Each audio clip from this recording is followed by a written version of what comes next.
Some of the content covered may be graphic in nature. Viewer discretion is advised. Witchcraft. Yeah, I mean, this is definitely it's really just I love stories like this because it's you can just be scared to death. Yeah, that's a real thing. There are countless horror stories, People that you shouldn't fuck with, right? And the JFK assassination limo. real.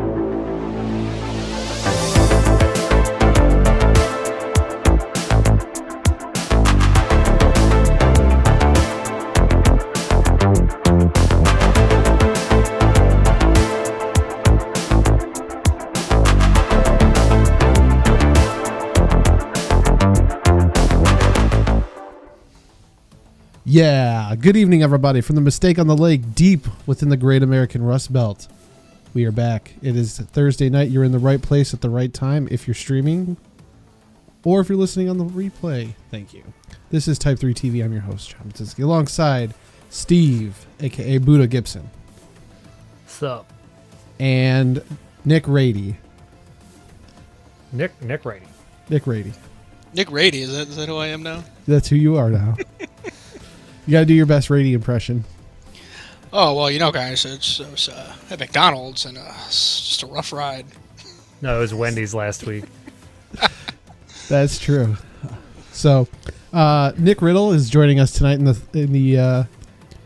third seat. Rob is not here this week, or at least not yet. Rady is off on his sabbatical, and Nagel, haven't heard from him. So, but he's more than welcome to join if he sends me a text message and you're listening. Anyway, we go back with Nick quite a long time. Affectionately, his nickname is Bean. And so we've got Bean and Buddha here tonight. So, Nick, give us a little background on how you know us, and then we'll kind of circle back and do the same thing for you. Okay, well, first thing, John, you can stop calling me Nick. I know, it's really awkward. I don't like it. I don't like it. Not used to it. Not used to it. Hey, really quick, if he explains how he knows us, why the fuck do we need to explain how we know him? Well, I mean, I guess point. I was just give my favorite Bean story. So, Well, as John said, I've known these guys probably forever. Buddha since kindergarten, John elementary school, middle school. Rob involved in that group. I'm the better looking friend of, compared to Rob. Sorry, Rob. But yeah, no, just grew up doing your typical dumb stuff and doing skits like this, and finally get to do it on something tangible here. there you go. Bean is an operations expert, and so he will tell you how to run your organization most efficiently. He actually meant he's an expert at playing the game Operation. Yes. Exactly. It's you fake it till you make it, man. Right. As long as you don't get electrified, you're good.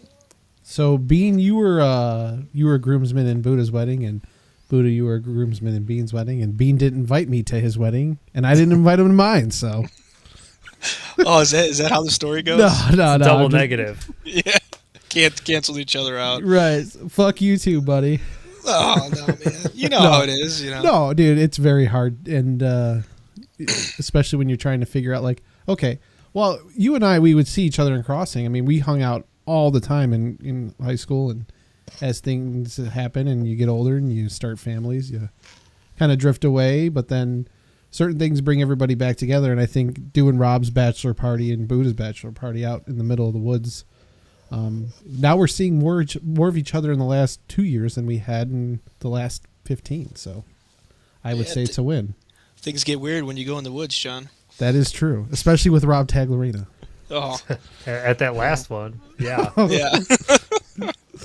So, Well, but yeah, Bean, thank you for joining us tonight and filling in some would say big, some would say small shoes. I don't know. Buddha, what do you think? Expensive shoes, That's but it. they're used. Yes.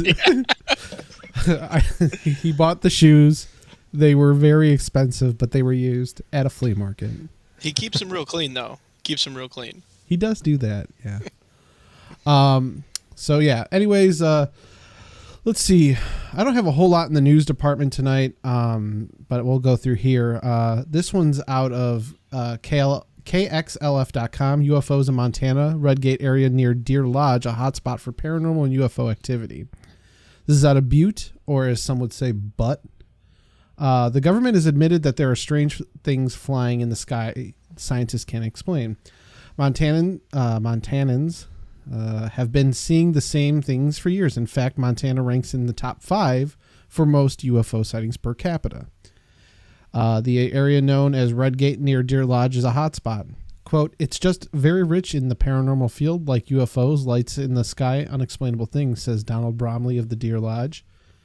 Bromley personally experienced paranormal activity when he put up a trail cam in the Redgate area 2 years ago. The strange ghost-like figure he captured has brought him national attention from paranormal investigators.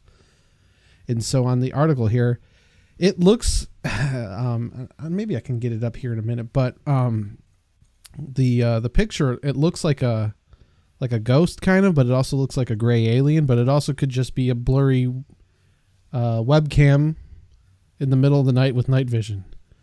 Again, I still don't understand how we have 4K, action cameras, but we can't get like decent camera footage on a security camera.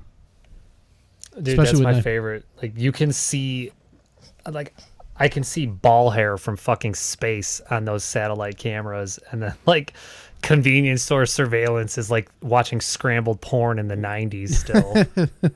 I think I saw a nipple there. Well, especially those trail cams. I mean, we'll say hunters, they're not really. Well, maybe they do want 1080p on the deer that they're dreaming of. Yeah.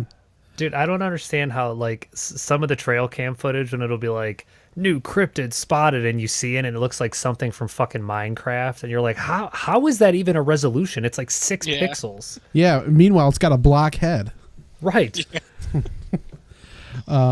Let's see here. In paranormal and UFO research areas that they would classify as Redgate areas as as a place of high strange. That's a really weird sentence. This means a lot of bizarre and unexplainable things seem to happen in this area. It's funny. I know somebody that was stationed up in Malmstrom Air Force Base, and they had a story where 2 guys saw something on patrol one night, and they had reported the sighting, and then the next day they both were split up and sent to different bases afterwards and told never to repeat the story again. So, and that was out guiding the Nike missiles in the mid-'70s. So. Yeah, I've heard similar stories like that. Yeah. You knew this person, John? Yeah. Nice. So. Did it seem like a genuine story? It is. That's what always gets me about those stories. I feel like you can pinpoint the people that are making or exaggerating things, and then you get those people that it's genuinely you believe what they're saying. That's sure. what makes a difference for me when I read into all that stuff. Well, and these kind of stories for the longest time were associating people like they always had that hillbilly accent. And we saw something out there in the sky. We can't tell you what, but they made people sound stupid, Yeah. But when you have somebody that was in the military police that's articulate, that isn't wearing a trucker hat and doesn't talk in a southern twang, and they're like, yeah, I really saw something out here, people tend to believe them a lot more. And it's hard to dispute that kind of thing. So. Well, that's what I wanted to ask too. Like, does it happen to say what kind of area this is in Montana? Is it kind of like a rural farm area, or is it a? I just closed the article. Well, it's Montana, so it's all rural farm. Yeah, it's very. Well, yeah, but you got just like I'm sure Montana's got their inner city areas with some questionable activity, where I'm sure people say they see all sorts of things, or.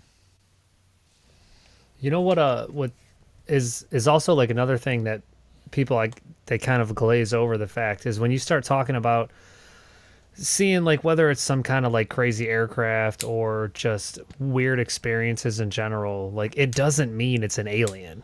Like it could literally be anything. It could be, any type of man-made craft, but people always just assume alien, and it makes you sound fucking crazy when you're like, hey, whatever that thing was that I saw, it was an alien, but like it very well could have been the government testing some type of new plane or drone or any of the above. Right. Do you think the government? I mean, I'm sure they have technology that the common public isn't aware of, but I mean, that would be. You think that we're there close to have things that are capable of moving completely? Something that we would think is an alien. It's doubtful. From what I hear and what I've read, think about what you think is current and plus it by 50 years. Yeah. And so, they may have had technology like the iPhone in the 50s or 60s. You know what I mean? Yeah. And so, consumer, electronics, they're saying, and technology is about 50 years behind what the government is actually capable of doing. So, and it's weird because I even read a story the other day, and I don't have it pulled up here, but a company is actually sold, I think, to United or Delta. They're building supersonic jets again, which they stopped using the Concorde. Probably what? I don't even know when the last time the Concorde flew, but it was sometime in, let me see here. Talking about them guys that play the guitar. No. Flights of the Concorde. No, those, Yeah. They're pretty funny. October 24th, 2003 was the last time the Concorde flew. So, but then again, there's a company building supersonic jets again for commercial travel. And so I know that,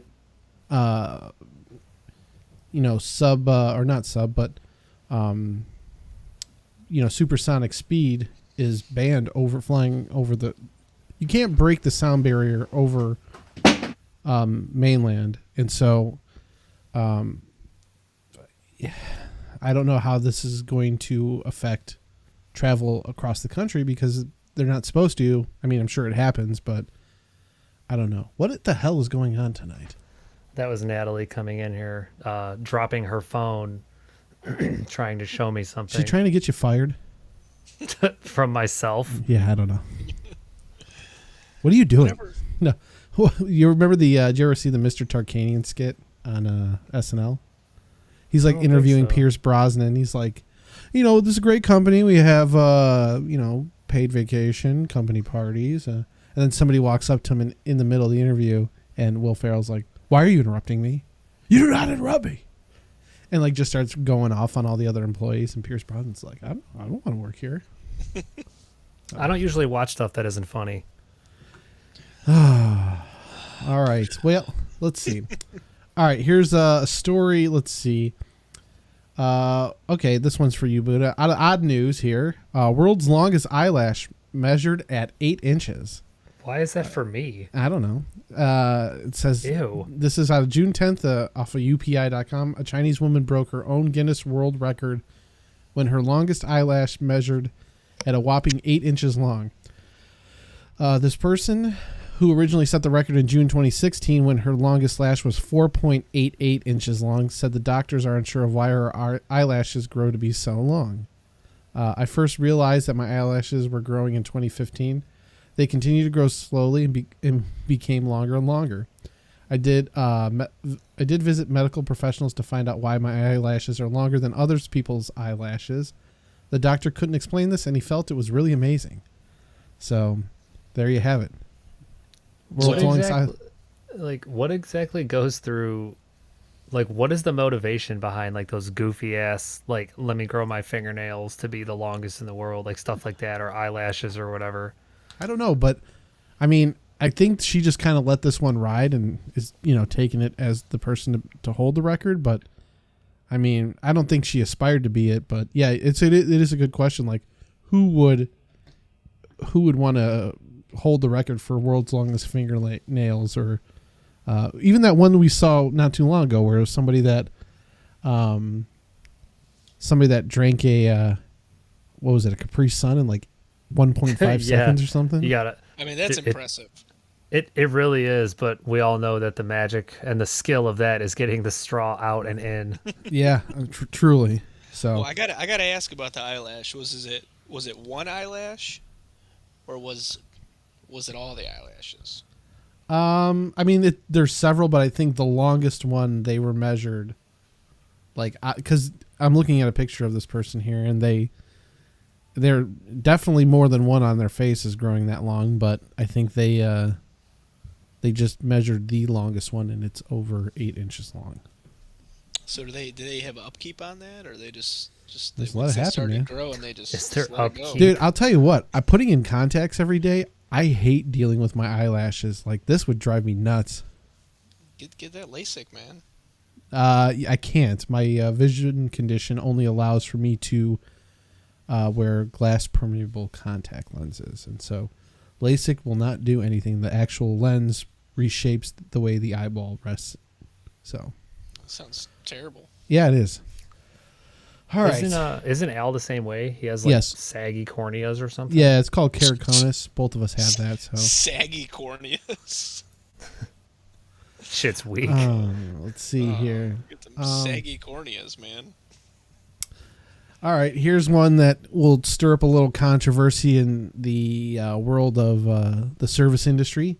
A pizzeria employs a robot server to bring food to tables. A Rhode Island pizzeria unveiled its the latest addition to its serving staff, a robot designed to take on the heavy lifting. Bill Katsilis is the co-owner of Angelo's Palace Pizza in Cumberland. Said he purchased a robot known as Servy to help take some of the pressure off his staff. Not only that, but eventually eliminate them, I guess. I don't know. When we were really busy, our expediters is always yelling out, runners, runners, looking for people to run food, and our servers are busy. He said the robot is programmed with the layout of the entire eatery, so the operator needs to only put in the table number and Servy will know where to go. I feel like my servers are able to spend more face time with the guests instead of running back and forth in the restaurant. Just makes the job easier. The restaurant is holding a naming contest for the robot, with the winning submission earning a $100 gift card. Booty, you got a name for it? Do I have a name for what? The robot. Were you fucking listening? You said, do you have a name for me? Yeah. Were you listening to the story? Yeah, you said it's fucking Servy. No. Well, that I guess that's the... it's the name of the brand of robot, or the company like that makes it called it Servy, but they're giving it its own name in the restaurant. Dude, I don't understand. Like, if you're paying for a robot to, okay, let me backtrack. What is like the type or size of restaurant are we talking about here? Like, because I'm picturing like cafeteria style, maybe like a Chipotle, like this something thing looks like like that. Well, if you need runners, it's probably like a regular full-on restaurant. Like, if your servers are busy, there's no servers at Chipotle. Well, yeah, but if you go and sit at, okay, not Chipotle, bad example, but there's like those style, like cafeteria style places where they'll be like, okay, go sit down and we'll bring your food out to you. It's not like you're going somewhere, you're sitting down, you're hanging out, then your waitress comes or server comes and, takes your order, and then they take it back to the kitchen. Like, they're probably not using it for something like that. I mean, I could be totally wrong. No, I mean, it's bringing out, it has cup holders in it and trays to put the food on. So I'm just curious how much like a Servy robot is. What about like upkeep or maintenance, or like, as stupid as it sounds, like liability? Like, what if that thing fucks up and hurts somebody? What's I said? It might know the layout of the restaurant, but what if someone's walking in front of it? Yeah, like, or what if like something spills on the floor, or like any of that stuff? Like, why not, if you're gonna go that route, just have the kind of restaurant where people get their own shit? So the new industrial robotics cost anywhere from $50,000 to $80,000. Application specific costs anywhere from $100,000 to $150,000. The other thing is that you can rent this for $950 a month. But you got to think about it. I mean, a lot of people are going to say, "Well, it's great because they don't cost any money, or maybe they do cost money, but they don't cost like."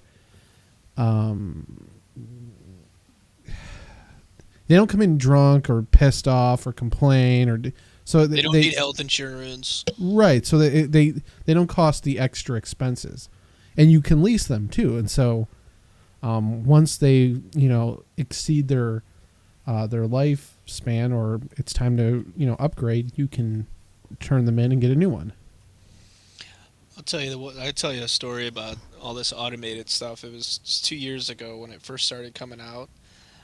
We went to a big chain restaurant. I don't know if I won't say what it was, but it's when those tablets came out on the table. What does it rhyme with?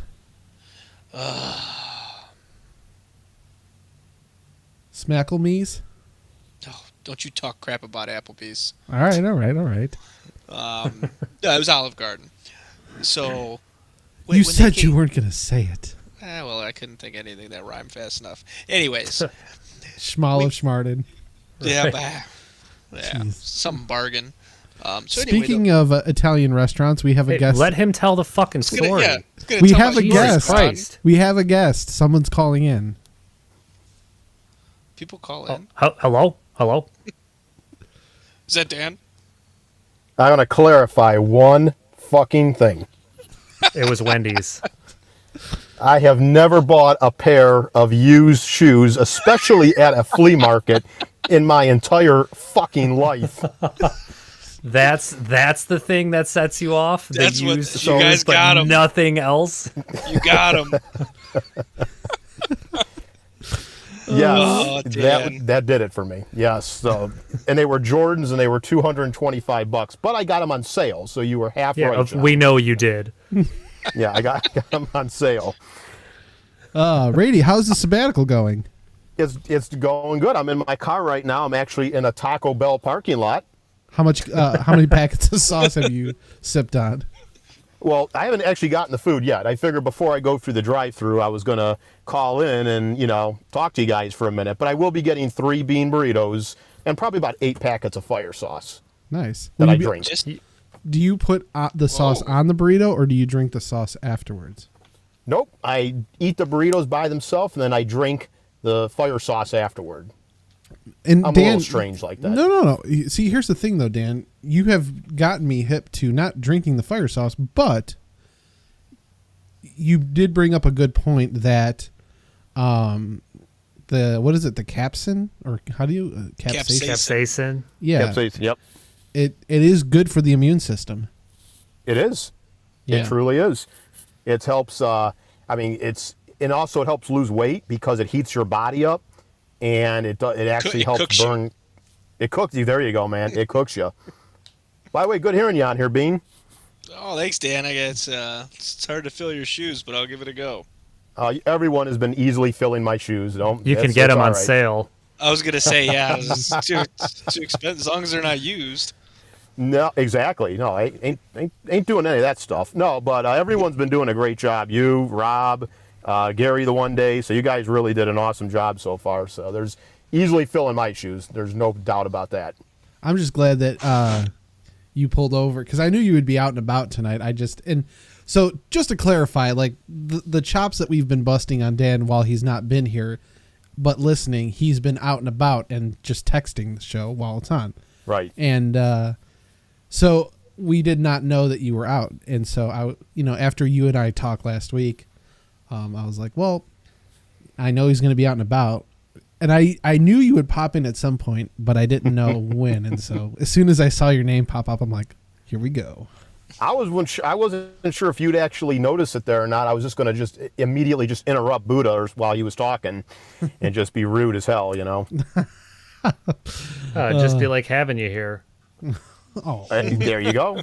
Hey, Dan, you know what you should have did is you should have went through the drive-thru with us on so that I can yell absurd shit like I used to when I was in the trunk of your car. Oh, God. Have you guys ever But explained, the listeners are going to really... that? Yeah, the listeners are going to really love that one. Really make me sound fucking bad. We won't tell your personal stories. so Yeah.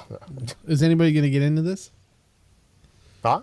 Is anybody going to get into it, or are we moving on? Into the story of Buddha and Dan's trunk? Yes. John, we've all been in Dan's trunk before, right? Oh, God. Let's just put it that way.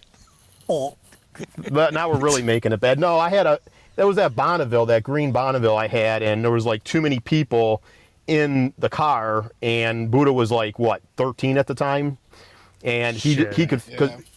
you could open that, with like the back seat wouldn't go down, but you could have like the little pass through where the armrest is at. Yeah. So we would put that armrest on, and Buddha just went in the trunk. Like, all right, that works. It's so fucking crazy. I was only like 18, 19 or 20 at the time. And it's like, you don't think about how horrible and bad of an idea that is at that age, Well, yeah, and it's weird to think like, as adults, the age gap doesn't seem big, but like the reason we knew you was through friends of friends. And so Right. Having little Buddha climb out of the car and everybody's got their skateboards and stuff. Right. Look, wonder what the hell's going on there. That Bonneville was jam-packed, dude. Yeah. Oh, man. I can't even, like, looking back at it, I'm like, oh, man. No, that was the Fleetwood. Oh, yeah. God. So cringe. It's so cringe-worthy now thinking about that. I can't even fucking believe I did that with the trunk, man. But yeah, no. So yeah, it's been great hearing you guys, though. Everything's been good, and I definitely will be popping in here and there. So I mean, it's not like this is an only time thing. So feel free to pop in more than once per episode, Dan. No, let's try to keep it to one time. Once is enough. Well, Buddha misses me. He's not gonna admit to this shit. Yeah. By the way, I do have something. I don't want to interrupt too long, but well, you're fucking in the middle of it. Yeah. So guess what? I guess I'll just tell my story. All right, Dan, what do you got tonight? Yeah. It's not a story. It's just an experience. So I've talked a lot of shit about Teslas on this program, right? And I actually had the experience of driving in a Tesla a couple weeks ago at my buddy's his wife's 40th birthday party. One of the people there, one of the guests there, actually had a newer Tesla. And I'm going to say this right now, that fucking car, it's like a roller coaster. When you get in that car and you hit the accelerator, there is the torque is like, there's no torque because there's no engine, but you literally get thrown back in the seat like a roller coaster. The dude works for Tesla, and he had a beta version set up on his car. I guess there's only like 2,000 people in the country, Tesla employees, that are testing this out right now. And the car, by beta version meaning it's a current car with just a different OS that controls the car, or what? Correct. It has software into it. That it's beta testing software that they have in it. This particular car, it's a current car. It's not a concept car or nothing like that. Gotcha. Which model was it? The Model 3, I think. Okay, so it just had a different OS on the car. Correct. It's so crazy saying that. Oh, dude, this car's this literally, when I call this a computer on wheels, I had no idea how much of a computer on wheels this car really was. The horn can fart. You can turn the horn into a fart sound. Really? Yes. A burp, a fart, all kind of weird noises. And he can control everything on the screen. But anyway. Just imagine driving through the neighborhood. Now, Dan, can you program your voice to come out of the horn? Anything you want, he says. Pre-record whatever you want. Hey, you fucking jive turkey. Get the fuck out of the road. Okay. I said fucking 6 fire sauces. Oh man, that would be great. I don't know if you can do that or not, but basically the thing was he programmed the address of my friends to get back to their house, and the car literally drove him back to the house. Like, he didn't do anything. It made. Did he have to keep his hands on the wheel? Nope. Well, see, that's weird. Because I know that in some of those autopilot things, you had to keep your hands on the wheel to drive. Right. For it to drive itself. Like, it was like a fail-safe. It's a fail-safe, right? And I do believe some Teslas do have that. And then Tesla doesn't, right now, it won't take you back to the address. It has autopilot where it just keeps the car on the road and drives it hands-free, but it's not going to take you somewhere. So it was a pretty wild experience, man. I wanted the guy to go like 190 miles an hour, but it was Memorial Day weekend, so I didn't want the guy to get pulled over by the police. Because he goes, a lot of people get motion sickness in this car, like, because it's not just a normal acceleration of a car. And I'm like, dude, if you could go 200 in this car, I'd be happy with it right now. But did you actually drive it or just passenger? No, just passenger. Yeah. Be interested to try and drive it, what it was like. Yeah. I know somebody that has a Model 3. Oh, really? Yeah. Developer guy. So... But a little too rich for my blood. So, Yeah, so me what's too. to? I mean, people are gonna be able to hack that thing eventually. I'm not saying other people hack into your car, but what's to stop someone from, if there's operating systems on there, hacking it to where, yeah, you just see some jack off doing 300 miles an hour because he souped up his, hacked into his system. Right. Well, it will happen. It's already they tested it on an older, actually a Jeep, like 3-4 years ago, where somebody actually did hack into a Jeep system, which is nowhere near as sophisticated as Tesla, and they were able to do it. It was a test, and it wasn't someone doing it illegally. But I worry about that too because these cars are all nothing but computers. I mean, the car corporations are trying to put fail safes in to prevent that from happening, but like you said, people are getting better with technology and doing that stuff. So. Well, especially because Tesla just launched their own Wi-Fi, so Yeah, for like clearly their cars are going to be on their own Wi-Fi, so That's now true. it's permanently connected. So you absolutely would be able to hack that stuff. yeah, because this guy's car had that Wi-Fi in it too. That's right. I forgot about that. Well, that's Yeah, that's so- crazy. That's too This much guy- for me, man. This guy I work with has an electric scooter, and apparently, yeah, it was him crossing the street. But apparently, I mean, there's software on this scooter, and he hacked into it to like give it like some more juice. He's like, yeah, I got extra 5 miles per hour on this thing. Like it goes Wow. like I think he's got it going like 40 miles per hour, but the That's still factory pretty said- quick. Yeah, factory Yeah, was like for- up to we're like 20 miles an hour, and it's a decent, it's like a motorized razor though. Like he just Right. stand on it, and That's fucking fast for a scooter Yeah. and I reckless. saw this guy. I saw this guy flying into work on it, and he was going. Do you remember But he the had- Racer he scooter hacked into game? it. No, John, I didn't waste my time with that. It's so bad. Dude, have you guys? I've seen 2 of these in the last couple of weeks. Have you ever seen? It's like a backpack that has a tire on it, and like the tire kind of like pops out, and then you just stand on it and go. It's like a motorized one-wheel backpack. Yeah, I've seen those. I know yeah, somebody I've that seen had one. those things too. Yeah, that's just oh man, I just wouldn't You want gonna to get one, be that bro? guy. Yeah, No. fuck yeah. No, Let everybody know I'm a virgin. yeah, exactly. Dude, that guy I work with, he sold his car. That's all he has. Yeah, but he probably has The no fucking scooter? Yeah, Well, Does he know it's winter in Cleveland? What about then? he just goes. she's gonna with the put bigger flow, tires man. on the son of a bitch. He did. Right? He did swap the tires out on it. What I mean, else? the thing's pretty sweet. I know. Did I he- saw one day. I was on a trail. I saw 3 dudes on I don't know what they call it. A skateboard with it would look like a skateboard, but they had a remote control in their hand, and they were certainly not skateboarding. Is it called like a wake? Not a wakeboard. I think It's automatic. I think it's You a know what I'm talking about? motorized skateboard. It's, Yeah. I think that's what they're called. You can get like Really? motorized skateboards. Yeah. They had a remote control in their hand. It looks like that's how they stopped. They didn't have to put their feet on the ground at all. They literally just Yeah. pressed the button on the remote control, and it did what it needed to do. It was like, well, that's a good way to get some exercise, but Yeah. Crazy. All right, Dan, you staying on? well, I'm still in the parking lot, so it's time to get some bean burritos. I gotta give Taco Bell some business here. So All right. Well, I you was pop gonna back. go to in- KFC, but I would have pissed Buddha off if I did that. yeah, we know. You don't like KFC? we got the most. Buddha? We got the most delicious chicken wings I've had in a long time last Friday, and Those we were were planning. pretty good. We were planning this for about a week, and at the last minute, Dan's like, "You know what? I just want Wendy's chili." Yeah. And then Buddha, the only guy that needs special requirements, doesn't get his sauce. Oh yeah, that's dumb. Natalie actually got those today for because she had a bunch of running around to do, and she's like, "I'm just gonna get takeout," and I was like, "Nice."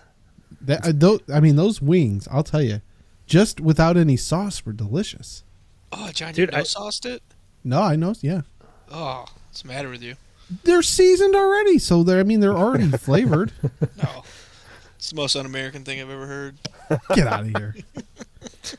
All right, Dan, check back in whenever. I will. You guys have a great I would say prosper. I don't know what the hell word I was going to say. A great night. Have a great night Well, to all maybe Type 3 listeners out there. we might see you again. Who knows? on the mistake of the mistake on the lake, right? Yep. All right, Dan, pop back in if you want. We'll see you guys. Later. See you, Yep. Dan. Fuck Yep, you, see you, Dan. Bean. I disconnected him. All right. So anyway, Bean, back to the Olive Oops. Garden and the Okay, automation. so back to this automation crap that we had. So this was like 2 years ago when they first came out. There was tablets. It was, I don't know if they were new and they were trying to push them, but it was the worst experience I've ever had at a restaurant. So we sit down, we got the kids, and the server comes up and she says, "Hey, how's it going? Blah, blah, blah. I'm your server. Please place your order on the tablet." And I said, "Okay." And she came back and she brought her drinks, and I said, "Oh, can we order appetizers?" And she's like, "Oh, please just put everything in on the tablet." And I'm like, "Well, you're here. Can I just place an order with you?" She's like, "Oh, they just kept pushing put it on the tablet." And I forgot what happened. We put in our order. We wanted to add something else, and it wouldn't let us add it. And I said, "Hey," she came back. I said, "Hey, can we add this, or the kids want this?" And she's like, "You got to put it on a tablet." I said, "It's not working. It's frozen." And she's like, "Well, I don't know. You got to put." She would refuse to take my order. And it was the worst experience ever. They never it was just. So what did they end up mitigating the issue, or what did you do? They did, but I had to stress I don't want to use the tablet. It's like when you talk on an automated phone line and it's like, "Can I just speak to someone?" Yeah, you just start swearing at it and it doesn't know what to do. Except the person was right there in front of us. Can I give you my order? You are standing right in front of me. And she said, "No, you need to put it on the tablet." And I said, "You're right here. You are a server." Dude, that's kind of like the same shit Rob was talking about the other week, where when he went to Chipotle, and even though he was standing in the restaurant and no one was there, they're like, "We can't take any orders," and you're like, "What?" Yeah. Yeah, you're right here. The food is right there. Hi, I'd like to place an order, please. Okay. Yeah, it was so bizarre. I've never had that experience with someone "No, it's my job, but I can't do it." Yeah. Like what? The whole automation thing to me, I've seen fucking Terminator, I've seen fucking iRobot, just Want to no. forget iRobot, but What's that? so I want to forget iRobot. The point is, it happened, and if you forget, it's gonna fucking happen again. Someone will make another iRobot. No, but I mean, in all seriousness, I don't, I understand the point of, the automation stuff as a point to save money for business, but don't you also think that maybe having personable people at a business is also going to attract more people to your business? Yeah, no. Yeah, it depends on the person. Some people don't like human interaction. Well, yeah, but then they shouldn't be fucking working there. Yeah. No, I'm saying customers. That's true. Some people That's the true. fact that they can go in and not interact with any human being, and I mean sometimes I like doing that. I mean, I'm pretty fucking antisocial too, but at the same time, I don't like punching buttons on a fucking machine. Then again, yeah, I don't know. I read a study that those self-serve kiosks at McDonald's, there's a bunch of fecal matter all over them. Well, yeah, dude. All the Okay. fecal bacteria. It just sounds like there's fecal matter on everything. Right. Just shit. You everywhere. go into a bathroom and you're just covered in it. When I You don't first even have to became a touch cop, anything. I thought there was semen on everything. What's that from? Super Troopers? Super bad. Yeah. Yeah, that's right. I mean, there's probably a certain amount of semen on those kiosks at McDonald's. No. Why not?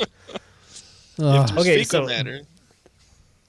Back to a serious topic. So, Bean, That's- you work at a That's serious. that's serious for another night. That's bar. That's Friday night beers talk. So you work at a pretty small company. Do you guys use any type of automation? We use absolutely zero automation. So everything we do is personal. On carbon copy paper? On carbon paper? And No, like I typewriters? said, we use programs, matrix. but yeah, even bigger our inventory, it's all hand Ribbon printers? hand counted and all our orders, or we use programs obviously to send orders out, but we set up all the shipments. There's nothing that is automated, even in the sense of like, oh, your inventory is to this count. It automatically orders something. Like, we have to keep track of everything. And then John, I mean, you kind of switched, but when you were more so in the warehouse area of where you were working, did you guys use any What, automation? kind of automation? Yeah. The goal is to automate everything. That's what their goal was. It is. Is still Automate as much as you possibly can. And that's anywhere, printing, warehousing, even look at things like DoorDash and Uber. They used to, and I don't know, because I did Uber Eats very briefly just to try it out to see if I wanted to make side money, and they would push the delivery out to people, and like whoever could claim it first got it. But the assignment of things like that, it's all being automated. I mean, when you have humans in control of things, they are inevitably going to mess it up in some form or another. But if you're able to automate it and program it to do it a certain way every single time, the only time that you see, the only time when something steps outside of the norm, you'll get to see the error or the discrepancy, and there's flags and automation put in place to catch those as well. So That's how the machines come, man. I'm 100% back Buddha. Dude, fucking It's gonna Skynet, happen. man. Yeah. Do you see Sarah Connor burning on that fence? That's what's gonna happen. Not too far off. Yeah. I forget who. I think I don't know. It wasn't James Cameron, but somebody said that after they filmed that, they had nightmares for like 2 weeks after they did that. But I mean, yeah. Well, to kind of touch on all this, and it's not automation, but did you guys see that Amazon Sidewalk that just went live on June 8th? no, The shit days with their ago? Alexa, that thing. Yeah, so it's like this mesh neighborhood network that went live that they didn't really. There's not been a lot of publicity around it. So say you have the Amazon Ring, or the Echo Dot, and you have all these smart products in your home. What they're saying is, like, if you have, I guess they have floodlights and security cameras. Well, once you get to a certain range outside of your house, it loses connectivity to your home Wi-Fi. So what they did was they turned on the 900 megahertz wavelength that I guess like pagers and stuff use to emit outside of your home. And what it does is everybody in your neighborhood, say mine emits to the middle of my neighbor's house, and then my neighbor has it, and that emits it, essentially will connect to all the houses in the neighborhood, and it makes its own range so that you could be in the middle of the street and it's feeding off of everybody's Wi-Fi pretty much. yeah. It's basically acting like a repeater. That's kind of one of the ways they described it. Yeah. But The it's crazy just- shit is that they've essentially forced the update and they didn't tell anybody. exactly. Which It's means- enabled. Yep. Yeah, Yeah. which means everyone after this, they're just going to do it again.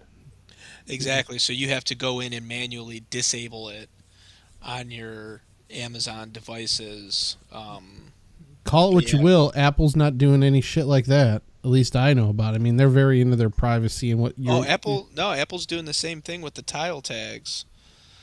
So if you have those Apple AirTags, that's how it works. Like, say you have it on your book bag and you leave your book bag at the grocery store, anybody with an iPhone that works around it picks up that tag, sends that information to Apple, and that's how Apple gets the information back to you.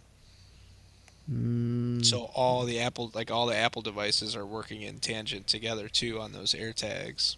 Fuck. Yeah, I knew that. It didn't click with me until just this very second. Yeah. There That's the is same no way- escaping it, man. Yeah. Nope. Yep. If you have any kind of phone or device, it's pretty Oh. much. Fuck it. Let's go back to carrier pigeon.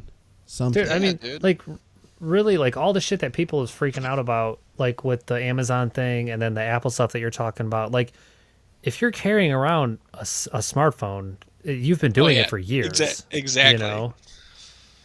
Right. Yeah. Like, the only way you can do it is just get a burner phone. Yeah, but I mean, you're still doing it with just a burner phone. Like a jitterbug? Dude, everybody's going to start getting the jitterbug. What a piece of shit. Oh, you remember that thing? Oh, yeah.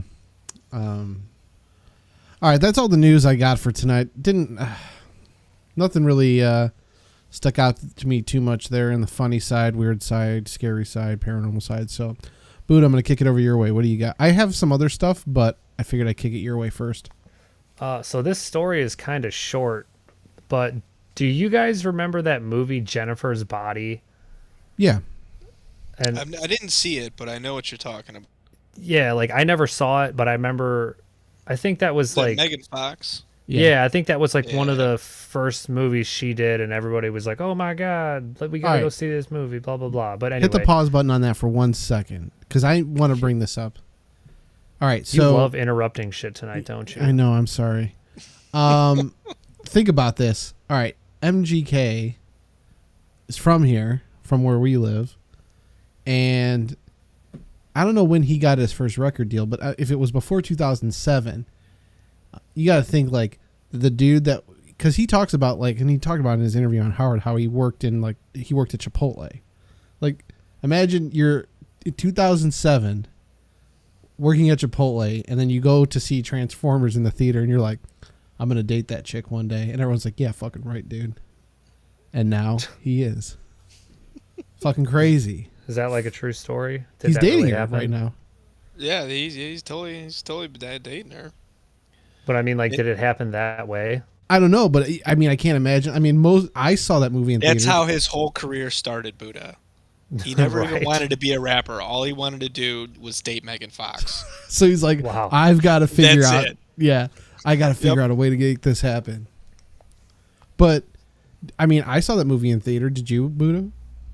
No, I didn't. Well, I think he was getting to that point eventually, John. What about you, Bean?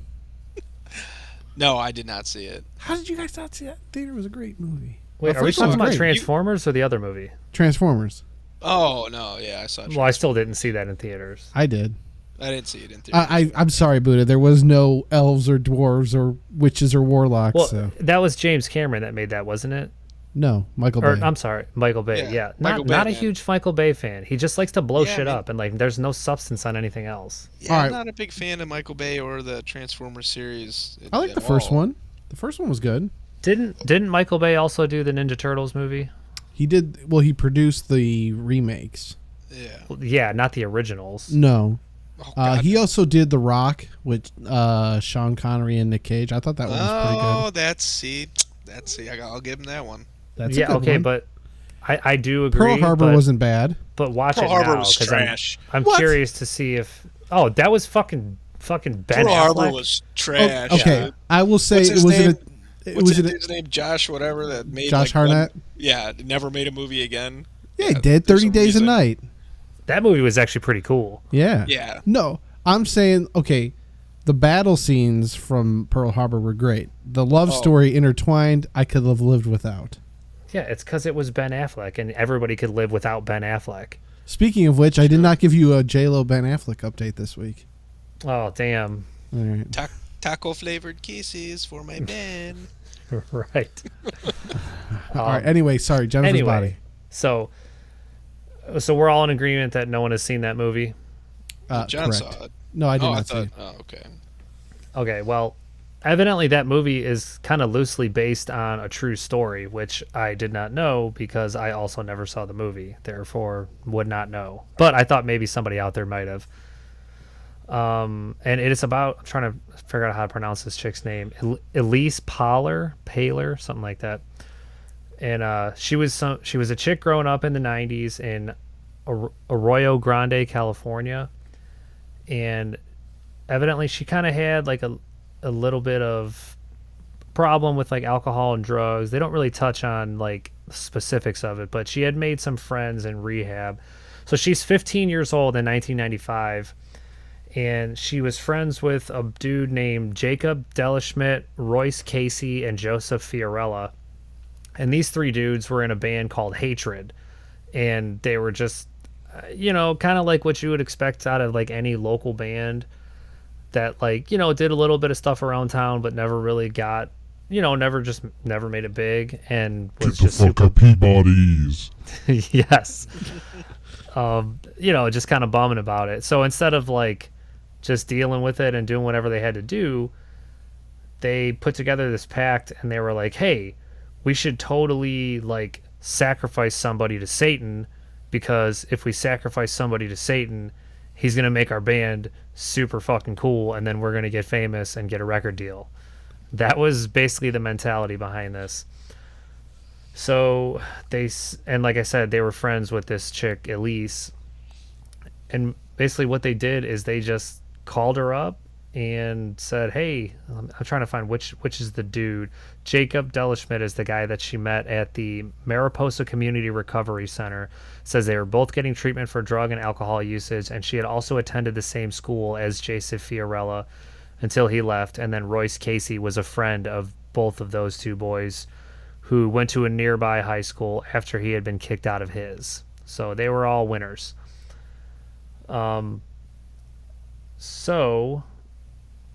Shit, I just lost my place again. Per fucking usual. Well, basically what happens is, they just were like, hey, we should totally sacrifice somebody. And then they were like, I know exactly who we should sacrifice.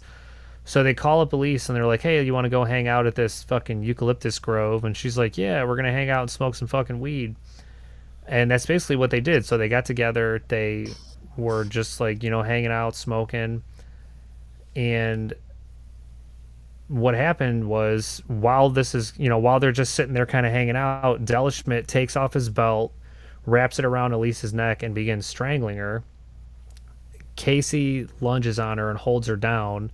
And then Fiorella just pulls out a knife and starts stabbing her in the neck. And it says that, yeah, it's pretty brutal. Delaschmidt and Casey took turns stabbing her, all while Elise was praying and calling out for her mother, which clearly the boys didn't stop. So in an effort to try to get her to die faster, they started stomping on her neck. And from some of the articles that I saw, it said that she actually died of blood loss, which, I mean, clearly just massive trauma anyway. But to make it even more fucked up is, after she died, all three of them took turns raping the body. And what? Yeah, it's fucking wild. That's usually the outcome when people do messed up shit like that. Rape? Yeah, all the serial killers, they're usually doing it with whatever they kill. Yeah, that's true. That is kind of fucked up. But it says, killing Elise had not been a spur-of-the-moment killing, and like this is when I said they had wanted to commit a sacrifice to the devil so their heavy metal band Hatred could achieve the level of craziness that was needed for them to go professional. So, they left the body there in the grove, and it says the three of them would actually often return to continue having sex with her corpse. Now, my question is, how long did this go on? And it's California. I don't know Arroyo Grande. I don't know where that is. If it's like super far north where it's like kind of cold, or if it's like hot as shit California, like the most of it. Because at what point, decomposition is going to start setting in and just make it even more putrid. But so it says all three of them bragged about this to their friends, how they killed this girl and that they would repeatedly go back and have sex with her corpse. And later on it says friends of the boys would come forward, testify against them, and then all claimed that they never took them seriously until after, because they thought that the dudes were just talking shit. And it says Fiorella even told his mother what him and his friends had done. They continued doing this all while Elise's family and friends were searching for her, not knowing that the 15-year-old had been killed. So her body wasn't found for 8 months. It doesn't talk about like if they had mentioned how often or how long they continued to go back to the body, because 8 months, I mean, dude, you're full blown You're a puddle of soup at that decomposing. point. Yeah, Yeah, and it's- like especially by if I'm- animals picking away and shit. Is it spelled ARROYO Grande? Yeah. Yeah, it's in between San Jose and Los Angeles, so Yeah, so it's fucking hot. Like, Yeah. yeah, yeah, it's and it's pretty okay, close so- to the ocean too. Yeah, so it's pretty bad. So it says March of 96. So what did I say? It was July of 95. July 22nd, 95 is when she was murdered, and they didn't find her body until March of 96. And it says her body was discovered, and the autopsy noted that she was stabbed at least 12 times, but none of them proved to be fatal as she slowly died from blood loss. Which, like, that's just a fucking horrible way to go. Didn't she get I, stabbed in the neck 12 times? It doesn't say if she was stabbed in the neck 12 times. Like, I know they had talked about repeatedly stabbing her in the neck. It just lists that she was stabbed 12 times. But it's very possible. You got to be pretty fucking terrible to not kill someone by stabbing them in the neck multiple times. Yeah, what were they using? Freaking A spoon? hunting knife. Oh, well, yeah, Yeah. that'll do it. But it says her body was found. Authorities had no idea who attacked her. And then it was such a savage assault that they were looking for like actual previous violent offenders or if it was gang related activity, because I guess in that area in the 90s, it says the area was a hotbed for gangs with stabbings and shootings being a regular part of the life. And in 1995, there was 100 violent crimes reported with a population of only 14,000 people. So evidently that's a pretty small city or town or whatever it is that you want to call it. So, and of course, like, even though these three dudes were going around telling people what they did, like, the authorities never really considered them to actually be suspects, which is fucking bizarre because even if you're like, hey, these three weirdos that, like, this is their metal band that they talk about all kinds of goofy shit and then they go and do it, like, no one ever thought once to be like, maybe we should take a look at these guys. How old were they again? Were they the same age, around 15? They were all or 18? yeah, all teenagers. I don't know the exact ages, but they were around like the 15-year-old mark. So it says Royce Casey, along with his friends, had practiced Satanism for a while before the murder, but Casey eventually changed his views, converted to Christianity, and then after he converted is when he actually took himself to the authorities and then confessed. So another driving factor in contacting police is that he had started to fear for his own life because the other two boys had said she wouldn't be the only one, there would be others, and he took that as that they were threatening him. But even if they, like, so this fucking pussy is like, oh no, these dudes that I just murdered this chick with, now they're contemplating murdering me. Like, it's just fucking, dude, people are just fucking ridiculous. Yeah, But so this is where it gets, like, so the story's pretty fucked up, like, obviously. This is one of those things, considering it was the 90s, that just kind of makes it like that cringe, like, what the fuck. yeah. So it says the trio was obsessed with the band Slayer, and a lyric the band sings is, "If you're not with us, you may no longer exist."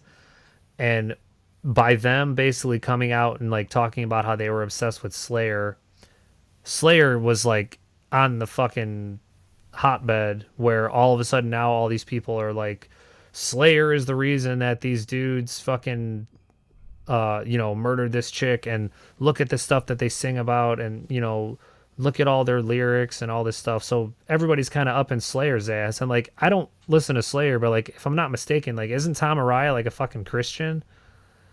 Like, I'm not certain, but I'm not positive on that. yeah. okay, I thought, I'm pretty sure Natalie's like fucking obsessed. I'm pretty sure maybe she should chime in, but I'm Yeah. pretty sure that she had said that dude's like a Christian. But so it also says that Casey told investigators that Della Schmidt and Fiorella, along with a third teenager, had actually plotted Yes, he is. he is Christian. Yes, it says Tom Okay. Araya is a practicing Roman Catholic. Yeah, It's from his I mean, Wikipedia article. there you go. It says that they had plotted and attempted to kill Elise at a prior time to this. They asked for her to go for a walk with them, and then they were going to lead her to a steep ravine and then basically take care of it there. It says one of the boys pretended to slip down the ravine, tried to get Elise to come to him. Fiorella then pulled out a knife, throwing it to the other boy, and Della Schmidt kept saying, do it, but the other boy froze and didn't attack her. And then Elise just thought they were joking around. Like, that, dude. Like, anyway. So they said Casey told them again why they felt they had to kill, and it was to receive power from the devil. To receive power from the devil to help them play guitar better. That's an exact quote, by the way. And then, let me see. If they could make a perfect sacrifice to the devil, it would help them go professional. They would be able to gain more craziness, and that would make them play harder, play faster.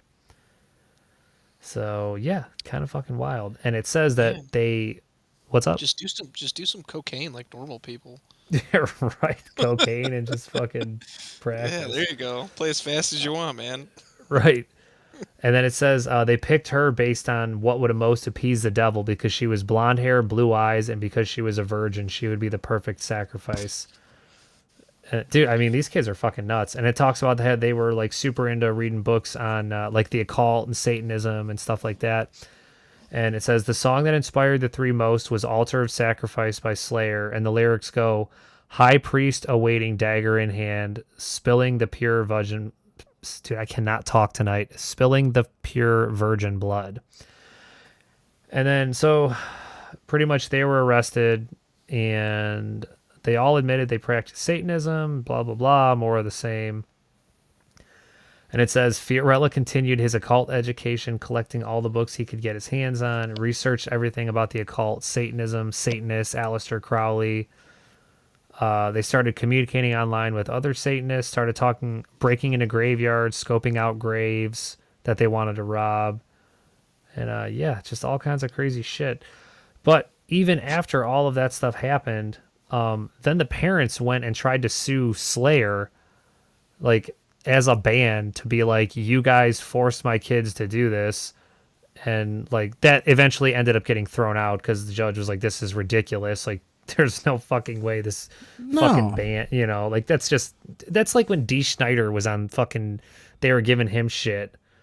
Like, yeah, but he totally outclassed all of them. Like, oh, he did. That dude, he's actually a smart fucking guy. So is Tom Araya, though. They're all intelligent. I mean, just because, you know, and that's the thing. People generally, if they don't understand it, they think that it's bad. And they don't take, you know, Slayer's not my favorite, but I know that there's a lot of thought put into not only the music, but the lyrics. And a lot of people will just take it as noise and screaming, but it really isn't.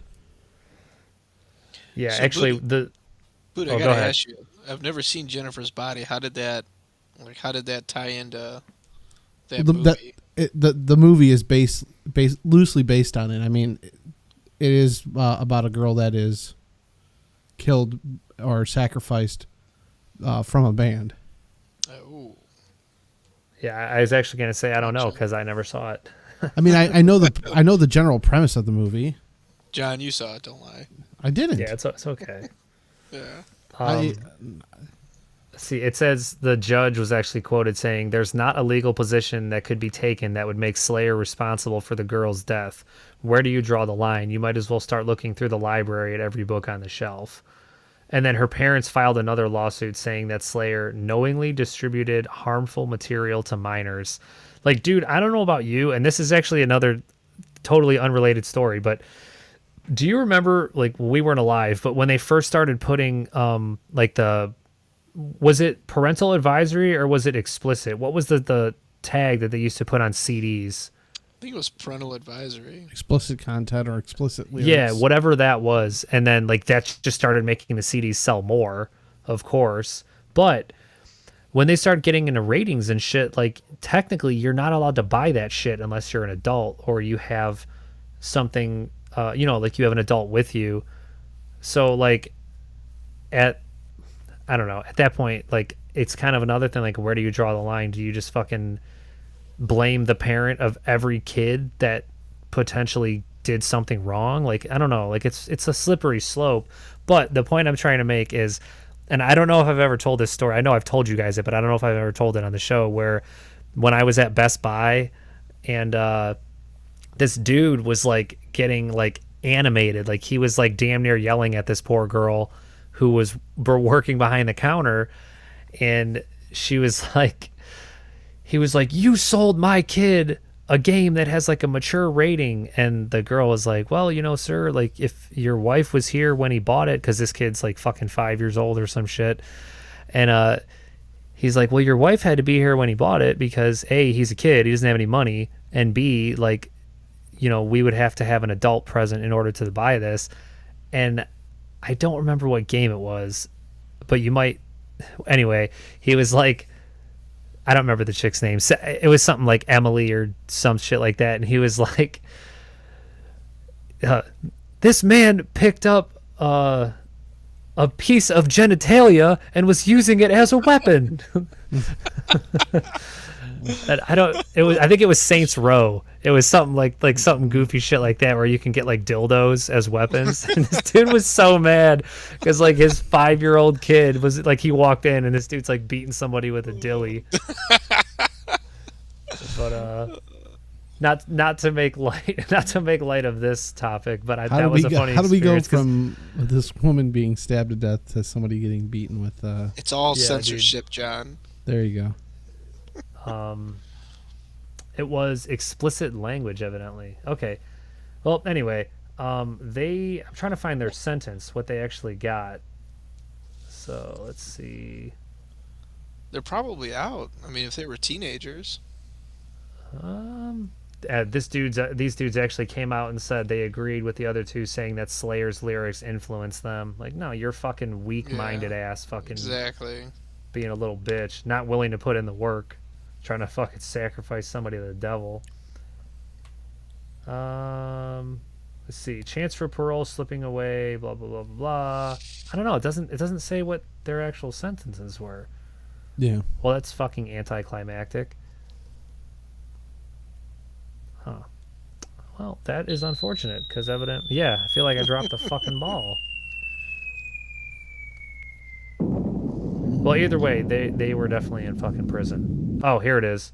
The 3 boys pleaded no contest and were sentenced 26 years to life in prison. So if that was in 96, they're still in. That's why I was talking about the chance for parole. Yeah, should be here shortly anytime now. Yeah. I don't know. You do 26 years in prison, you ain't getting out on parole. Dude, if you do the 26 years, you don't want to get out. Exactly. Like, that's what I mean. Especially, yeah, like you go in. So if you're 15, 16 and you go in, you're 26. They're not going to know what the fuck to do when they get out. You get out and you're fucking 42. Like, you were never even old enough to drive or buy booze or anything. Like, what are you going to do? You're just going to go knock off some fucking corner store and end up back in prison. Yeah, or they're going to give it a second go at band stardom, and you know where that got him in the first place. Dude, but then there's always, like, those crazy stories where, like, some dude got out of prison and then, like, because he's an ex-con, he gets, like, super popular. Like, I don't know. Do you remember when that one dude, it was like his mugshot got passed around and he was in for, like, beating up his girlfriend or some shit? Yeah, and then it became, like, a high talent model. He was getting all these offers from, like, modeling agencies and shit. The motherfucker was like, that was his mugshot. Yeah. I'm bringing up his name right now. Jeremy Meeks. And so, Jeremy Ray Meeks is an American convicted felon and fashion model. A former member of the Crips, Meeks first came to prominence after his arrest in 2014. And so, 2014 arrest and viral popularity. Let's see here. I'm really want to get in modeling career. On March 4, 2015, photographer and talent agent Jim Jordan's company, White Cross Management, confirmed having signed a contract with Meeks. Jordan began working with Meeks upon latter release from the transitional housing facility, which he was ordered to stay in after his March 2016 release from prison. Meeks appeared in Tommy Hilfiger's 2018 fashion show in Milan. The show was a collaboration with model Gigi Hadid. In September 2019, Frankfurt-based fashion company announced a $15 million partnership with Meeks to build a fashion line in his name. The fashion line launched in July 2020. Man, this guy... In 2018, Meeks flew to Moscow, Russia to appear in a music video, Wi-Fi, by Russian pop singer Olga Buzova. Well, so... Yeah, I mean, the guy is I guess, right lighting, right pose, right everything allowed this guy to get a modeling deal. Wasn't it for like beating up his girlfriend or something? I don't want to like slander the dude. This is off of the Wikipedia article, so it says, let's see, it was arrested and 3 other men as a part of a multi-agency law enforcement mission dubbed Operation Ceasefire. Meeks was listed as a convicted felon, arrested on for felony weapons charges. He denied the charges. The same day, Meeks and the other men's mugshots were posted to the Stockton Police Department's Facebook page within 24 hours from when the photos were posted to the page. Meeks' photo had acquired more than 15,000 likes and 3,700 comments, mostly from women enamored with his looks. So, yeah. He's a former member of the Crips, huh? Yeah. I ain't fucking with that guy, I'll tell you that much. Right place, right lighting, right hook. Yeah, them mugshots, man, they really do the lighting for you. But yeah, that was All right, kind of a so- long-winded story. But Yeah. sorry, I There you go. generally am. Bean, on your first time in the third seat, you got anything for us for tonight? I don't really have much, man. Amazon Sidewalk, that was my kind of weird thing to lead into the Terminator anthology. But kind of to piggyback off Buddha's story, it's crazy. I just heard a story, and to me, it's people's mentality and the reasoning for, oh, hey, we're going to sacrifice this person to Satan, and it's going to make our band great. I was listening to radio, and I heard a story about these two, obviously not the brightest guys in the world, they went to a bar, and their friend bartender said that she was, I guess, raped by this guy. And so, long story short, they go and they, I guess their plan was to kill this guy for doing that. So they beat him up really bad, but the guy ended up surviving. And when they found out the guy was still alive in the hospital, their mentality was to... Go and finish the job? That's what you would think. No, they killed their friend bartender. What? Because they were afraid of being caught, and their mentality was, if that guy is alive, he's going to say we did this for her, and she's going to validate the story, so we got to get rid of her so that we don't get caught. So wait, hold on a second. When did you see this? This was like 2 days ago on the radio. Who I listens forgot. to the radio? I was listening to I was listening to WMMS on the way into work. Was it on Rover? It was. Yeah. Pass. Yeah. I don't know what state it was, but yeah, I mean, it's just people's mentality to, this makes perfect sense to me. Yeah. Dude, there was I heard this other story, and it was about this family that had like a gigantic farm, and it was like 10 grandkids, and then like their parents, and then like the patriarch and matriarch of the family, they were the owners of the farm, and they were like, you know what, like we're kind of done working on all this stuff, we're gonna sell this farm, move into town. And it was still like a smaller town, like where everybody kind of knew everybody. And I think they bought like a general store, and they just kind of had a bunch of family working there, just like that whole thing. But they all still lived together in the same house. It was either a house or an apartment, but whatever it was, it still housed like all of these people.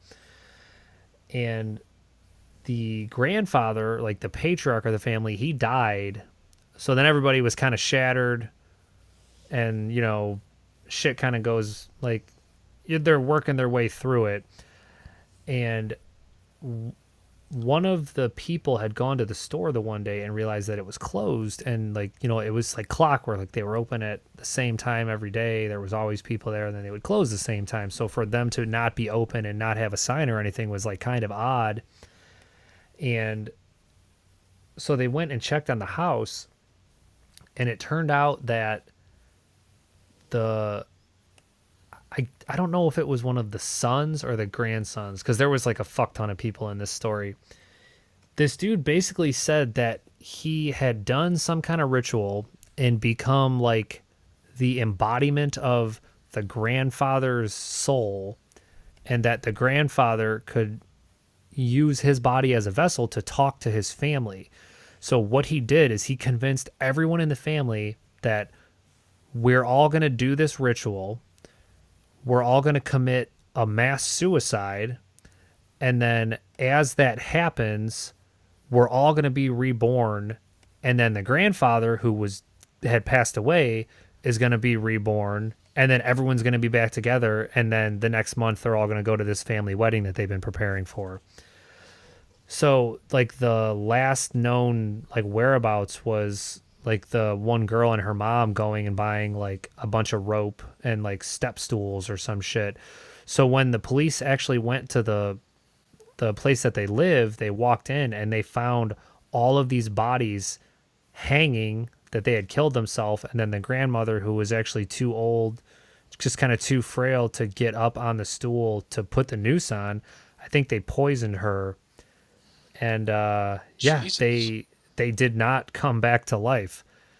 And obviously, but the crazy thing about it is like they thought like with all of their being that by them all killing themselves, they were going to bring their grandpa back to life, and then they were going to go all attend this wedding, because they were still making plans and they were talking to all the people in the town about how this wedding was going to be a blast, you know, and it's going to be like such a great time. And they like were all looking forward to this while they were still prepping for this like mass suicide ritual thing that they had going on. And it was literally all done by the one dude who was like the grandson or the son in the family that just talked everyone else into this. And they all went, yeah, that makes sense. Let's do that.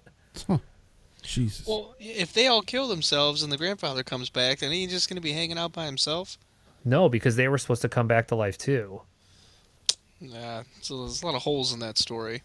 Yeah, but the fact that this dude convinced like 10, 11 people to do that is like fucking mind-boggling. And you always wonder, like, when people get into cults, like, because there's some fairly fucking intelligent people that have been involved in cults. Like, I mean, look at all the how do people in the Heaven's Gate. yeah, they were all like high IQ. Yeah. I mean, there was even one a guy that was a politician. There was website developers. They came from all different, you know, forms of life. But yeah, they all bought into tea and dough. Yeah, you can be intelligent and still be fucking stupid. Stupid, Well, smart yeah. people. Yep, they're all over the place, man. Yeah, he looks fucking stupid. All right, so I got one thing before we call it a night here, and so recently I've been watching a show on Fox Nation called What Made America Great, and so like they do like all these profiles. So on famous U.S. landmarks, they did one on Mount Rushmore, they did one on the Washington Monument, they did one on the Lincoln Memorial.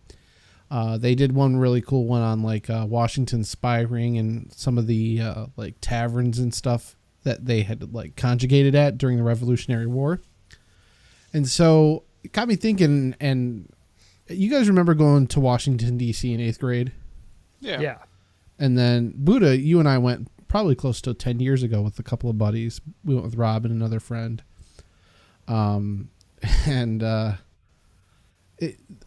There was a lot of stuff about DC that, you know, is documented, but maybe not necessarily well known.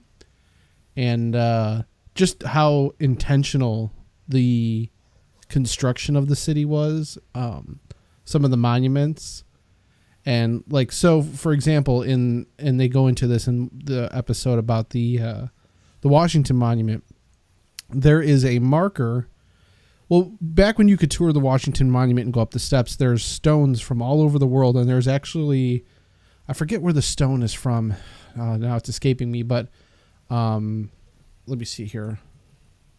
It's the oldest stone in Washington Monument. But it's from, like, I don't want to say, of course.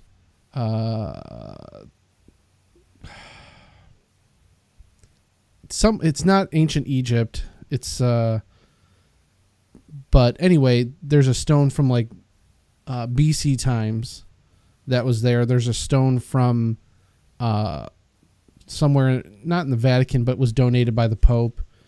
And so there's all these different stones that go up this monument. And originally the monument was built with the intention of putting in other famous people during the Revolutionary War time and having Washington on top of it.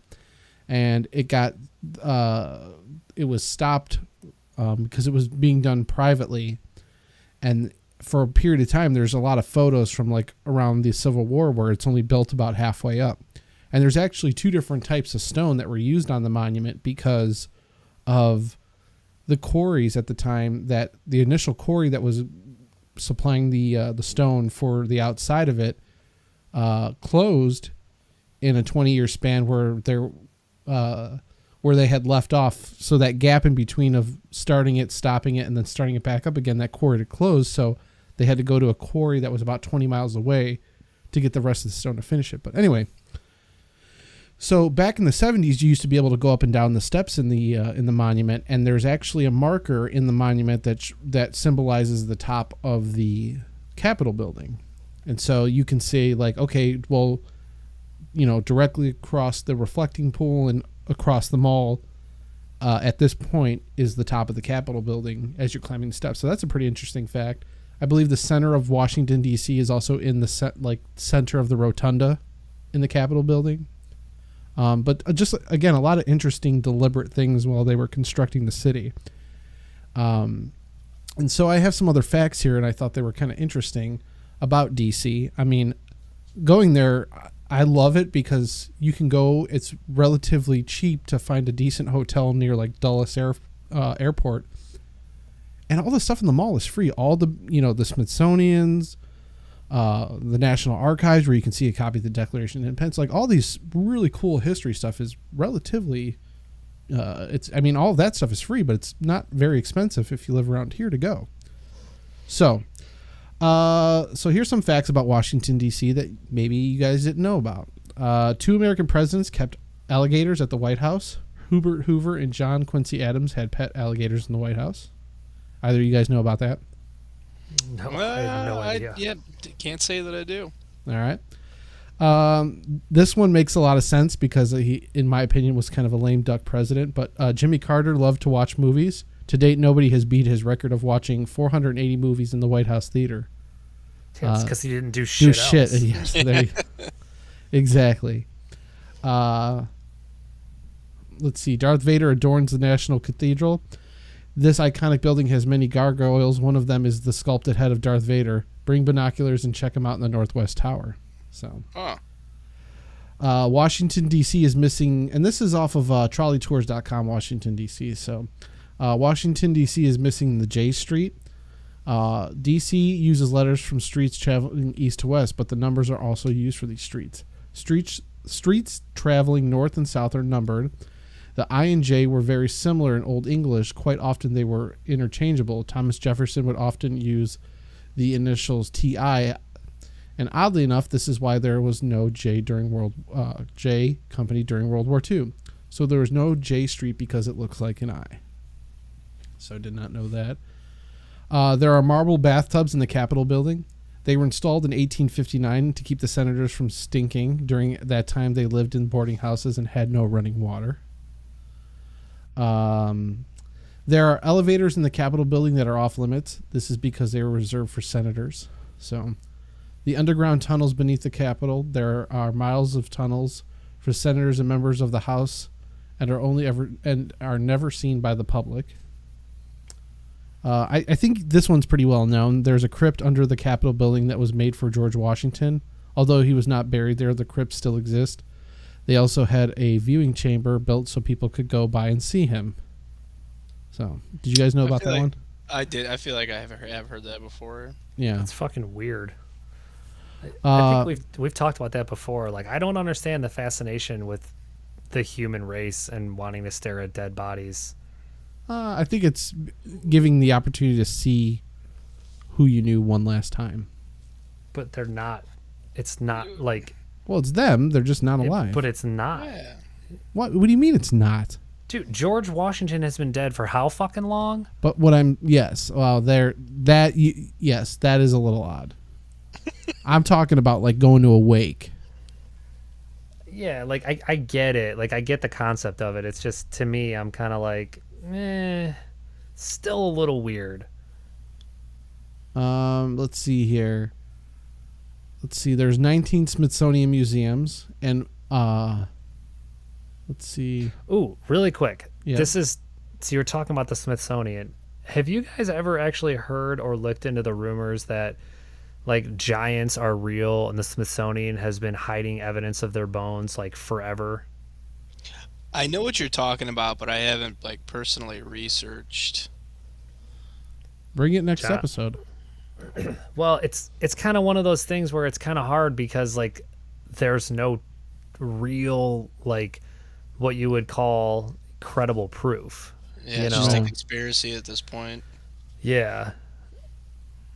But I did see one thing where they found where they had talked about like that's I don't know how to say this as plural, but a cyclops. Would it be cyclopses or cyclopses? I don't know. Cyclopsi. Yeah, there you go. I don't know. I am a biclops. No, so there was like Slit. they said that they had found evidence of a cyclops, and it was just they were finding like these massive fucking femur bones, and you know these people are 10 feet tall, and what it turned out was there was actually woolly mammoths in whatever region, I don't remember where because I'm a piece of shit, and this was a really long time ago that I read this story, but I guess like the femur or whatever you would call the leg bone of a mammoth, it's very close to what looks like a human femur, just way bigger. And because their skull, like once all the like tissue and everything is like gone and eaten and rotted away, they have the hole in the center of their head that looks like for the trunk. And they were like, people were saying that no, that's where the one eye thing comes from, because it looked like a hole for one eye and it was a skull, and then they found these massive femur bones next to it. So there was like this whole big thing that giants were real, and they found evidence of a cyclops and blah, blah, blah, blah, blah. And of course that's like then thus been disproven because they're like, no, this is actually a woolly mammoth, you fucking dummy. But I mean, fuck, I would get excited about that. How can you mistaken a woolly mammoth skull for a human skull, though? I don't know, man. Are you a fucking paleontologist? Are you a fucking archaeologist? I don't think you gotta be freaking Dora the Explorer at that point to know if you're looking at. My question is, how the fuck are you going to interrupt my Washington D.C. stuff for this nonsense? Oh, I thought we were talking about stuff that was interesting. Yeah, I'm interested. All right, No, fair enough. well, really quick with the giant stuff, like they allegedly, like Giant they've been waste of finding. time. Yeah, I know. Just like this podcast, Really? but I guess they've been finding like allegedly a bunch of evidence with you know, bones and stuff saying that like people were like 7-8 feet tall or even taller actually, and then they've been like once again allegedly finding hands that have like 6 fingers or 7 fingers, and then like on top of just finding the giant bones. Now, whether you're religious or not doesn't matter. In the fucking Bible, they talk about giants, like giant men having 6 or 7 fingers, and don't quote me if it's 6 or 7 because I don't read the fucking Bible. I don't know, but this was like all in like a bunch of the evidence where whatever it was that they have allegedly been finding is actually referenced in the Bible, and all of this shit is real. But the Smithsonian has been like taking like they'll basically take all of the bones that are found and then just whether they hide them away or lock them away or dispose of them, whatever. And then there's also the other thing about the Kandahar giants, which was I don't know if Kandahar it's somewhere in the Middle East. I know that. I don't know if it's like Iraq, Afghanistan area, whatever it is. Not a fucking geographer. But this troop had like gone in and they were told like aim high, and like the people are like, oh well, we were always taught to aim center mass, and they're like, no, trust me, just aim high, aim for the head. And they're like, that's a really weird thing to say, but anyway. So they end up going to check out on this other troop that basically they had lost contact with. And when they got there, they were jumped by what was quoted as a giant fucking dude with like red hair and a spear, and they gunned him down and killed him. But I think he killed one of their dudes. And when they had to come back and write the report, like they wrote the report, turned it in, and the army was like, this is not what fucking happened. Tell us what really happened. Kind of like implying like you need to make this shit go away. So they wrote like some other bullshit report, and that was then, filed away as like what actually happened. And then I guess one or a couple of the dudes that was involved in that came out like years later, like, I need to talk about this shit. And that's kind of just like supposed to be lending like more evidence to the whole giants are real thing. Oh, actually, they also found some other fucking evidence in this cave like recently. I want to say it was like Lovelock Cave. That might be it, where they found all these fucking animals that they had thought had basically been killed and then dragged up there, but they're like big fucking animals. And then once again, they found like these, like they had been brought up there to, they were killed, brought up there, and then eaten. And then they found like these giant fucking human remains again. So shit, it's like, is it real? Is it somebody just spewing bullshit? I don't fucking know, but I don't know. It's interesting, but if you put any thought into it, you're a fucking conspiracy theorist. I thought there was like proven, like scientifically proven, like human remains found that said like, whoever these were must have been essentially giants of, like 12 to 14 feet tall or whatever. Yeah, like that's what I'm saying, but that's when it goes into the whole thing of that the Smithsonian, makes that shit go away. I'm sure, yeah. There's got to be a reason behind it other than they're just a bit larger humans, you know what I mean? But I mean, well, who was that dude? The tallest human was what, like close to 9 feet? Oh, I know. That guy like from the 40s Ripley's? Or whatever. Yeah.